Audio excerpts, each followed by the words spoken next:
ఇంకోటి GO46 అని ఉందన్న. ఫ్రీ జోన్కు వ్యతిరేకంగా 14Fకు వ్యతిరేకంగా కేసీఆర్ దొంగ దీక్ష కూర్చున్నాడు. ఆంధ్ర రాయలసీమ వాళ్ళకి హైదరాబాద్లో ఏముంది, ఇది తెలంగాణ సొత్తు అని చెప్పి ఇప్పుడు GO46 వల్ల హైదరాబాద్, సైబరాబాద్, రాచకొండ ఈ కమిషనరేట్లో పోలీస్ జాబ్లలో తెలంగాణ వాడు ఎవడు ఎలిజిబుల్ కాదు, వేరే జిల్లాలో ఈ సరౌండింగ్లో బతికేటోడే. అంటే ఇప్పుడు అప్పుడేమో రాయలసీమ ఆంధ్ర వాళ్ళకు వ్యతిరేకంగా చేసిండు రద్దు చేయాలని, ఇప్పుడు చెప్పకుండానే మిగతా 9 జిల్లాల వాళ్ళకు రద్దు అయిపోయింది. చాలా ఇంపార్టెంట్. తెలంగాణ ఉద్యమం అంటేనే నిరుద్యోగులు, విద్యార్థులు, తెలంగాణ భూమిపుత్రులకు న్యాయం జరగాలి, మా ఉద్యోగాల్లో మాకు వాటా కావాలని జరిగిన ఉద్యమము తెలంగాణ వచ్చినాక పెనం మించి పొయ్యిలో పడ్డట్టు అయింది. జీవో నెంబర్ 46 వల్ల మా ఉమ్మడి ఖమ్మం జిల్లాలో ఉన్న మెరిట్ నిరుద్యోగులు, వరంగల్ జిల్లా, మహబూబ్ నగర్, నల్గొండ, ఈ 4 జిల్లాలు ముఖ్యంగా, ఎందుకు నిజామాబాద్లో అయినా ఆదిలాబాద్ ఏ జిల్లాలో అయినా ఈ 3 కమిషనరేట్లకు హైదరాబాద్, సైబరాబాద్, రాచకొండ ఇక్కడ నివసించేటోళ్ళు ఎవరు? ఆంధ్ర, రాయలసీమ, బీహార్, రాజస్థాన్, మార్వాడి, ఇటు ఎంఐఎంలు కావచ్చు. అంటే సెటిలర్స్ కి ఉపయోగపడుతుంది తప్ప తెలంగాణ వచ్చినాక తెలంగాణ భూమిపుత్రులకి, ముఖ్యంగా గ్రామీణ ప్రాంతాల్లో ఉన్న పేద పిల్లలు ఎవరు కానిస్టేబుల్ పరీక్షలకు ఎవరు ప్రిపేర్ అవుతారు? SC, ST, BCలు లేకపోతే పేద పిల్లలు ప్రిపేర్ అవుతారు. వాళ్ళ కడుపు కొట్టినట్టయింది. ఇలా 144 మార్కులు వచ్చిన వాళ్ళకేమో ఉద్యోగం రాదు, 60, 70, 50 మార్కులు వచ్చిన వాళ్ళకి ఉద్యోగం వస్తుంది. అంటే మెరిట్ ఉండి, రిజర్వేషన్ ఉండి, ప్రతిభ ఉండి, ఫిజికల్ ఫిట్నెస్లో పాస్ అయ్యి, అన్ని రకాలుగా జ్ఞానం ఉండి ఎగ్జామ్ రాసినా కూడా ఆ జియోని గత ప్రభుత్వం, కేసీఆర్ ప్రభుత్వం ఇంతవరకు తీసేయకపోవడం చాలా దారుణము. వాళ్ళు 6 నెలలు కేసీఆర్కి వ్యతిరేకంగా ఊర్లలోకి వెళ్ళి ప్రచారం చేసిర్రు. మీరు ఎక్కడ పోయినా కూడా వాళ్ళు కనపడేటోళ్ళు. మరి రేవంత్ రెడ్డి గారి ప్రభుత్వాన్ని కూడా నేను రిక్వెస్ట్ చేస్తున్నా, డిమాండ్ చేస్తున్నా, మీరు గినక ఈ పార్లమెంట్ ఎలక్షన్స్ నోటిఫికేషన్ వచ్చే లోపు జీవో నెంబర్ 46 పిల్లలది పట్టించుకోకపోతే వాళ్ళ తరపున మేమే కొట్టాడాల్సి వస్తుంది.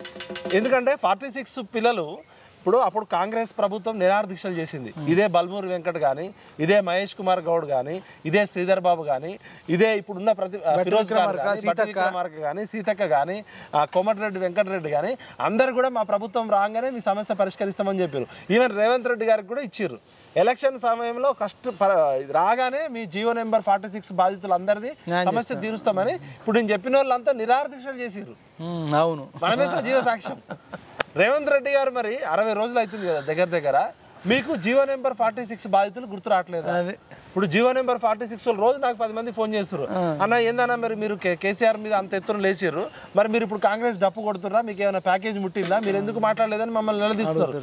కాబట్టి ముఖ్యమంత్రి రేవంత్ రెడ్డి గారిని మేము డిమాండ్ చేస్తున్నాం, ఇమీడియట్ గా మీరు వారం రోజుల్లోపు జీవో నెంబర్ 46 బాధ్యత చేయకపోతే మైపాలు, మేము, ఉస్మానియా విద్యార్థులు అందరం కలిసి ముఖ్యమంత్రి ఆఫీస్ ముట్టడించే ప్రమాదం కూడా ఉంటుంది. ఎందుకంటే ఇప్పటికే వాళ్ళు మీ ఎమ్మెల్యేలందరికీ రిక్వెస్ట్ చేసారు, మీ మంత్రులందరికీ, ఉమ్మడి నల్గొండ జిల్లాలో ఉన్న ఎమ్మెల్యేలందరూ రిప్రజెంటేషన్ ఇస్తే సీఎంఓలో కూడా పెట్టారు. తెలంగాణ సీఎంఓలో పెట్టడం మాత్రమే ఉంది.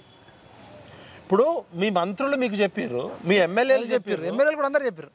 వాళ్ళందరి దగ్గరికి పోతే ఏమంటారు, మేము ఆల్రెడీ ముఖ్యమంత్రి గారికి ఇచ్చినామని చెప్తారు. మేము ఇప్పుడు జీవో నెంబర్ 46 అభ్యర్థులు రోజు మా ఇంటికి వస్తున్నారు, అన్న మేము ఆల్రెడీ మంత్రులను కలిసినాం, ఎమ్మెల్యేలను కలిసినాం, రేవంత్ రెడ్డి గారు అపాయింట్మెంట్ ఇప్పియమని. ఇప్పుడు మేము 5th ఫ్లోర్ వరకు పోతే ఆడ 6th ఫ్లోర్కి రానియట్లే.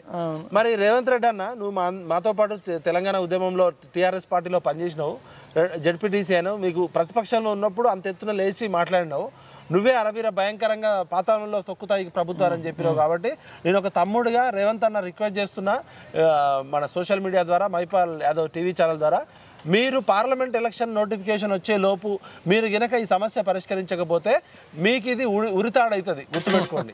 ఎందుకంటే నిరుద్యోగులు, విద్యార్థుల త్యాగాలతోటే మీరు అధికారంలోకి వచ్చారు. కాంగ్రెస్ పార్టీ ఒక్కటి కష్టపడితే ఆయననే చెప్పిండు, ఈ 30 లక్షల మంది నిరుద్యోగులు మాకు త్యాగం 30 లక్షల మంది నిరుద్యోగులు ప్రత్యక్షంగా వాళ్ళ కుటుంబాలు, మనమే కదా క్యాంపెయిన్ చేసింది, మనమేం కాంగ్రెస్ పార్టీ కార్యకర్తలం కాదు. మనం ఎందుకు కేసీఆర్ మీద ఉన్న వైఖరి వ్యతిరేకము, కేసీఆర్ ప్రభుత్వం దిగిపోవాలని చెప్పి అరవీర భయంకరంగా కొట్లాడిందంతా కూడా నిరుద్యోగులు, విద్యార్థులే. మరి అలా విద్యార్థులు, నిరుద్యోగులకు ఇంతవరకు రేవంత్ రెడ్డి గారు ఎందుకు అపాయింట్మెంట్ ఇవ్వలేదు? నాకేలేదు, నీకేలేదు. మరి మనకి ఇంతవరకు అడుగుతే అపాయింట్మెంట్ ఇస్తలే, ఫోన్లు లేపుతలే. మంత్రి ఎమ్మెల్యే ఎవరు?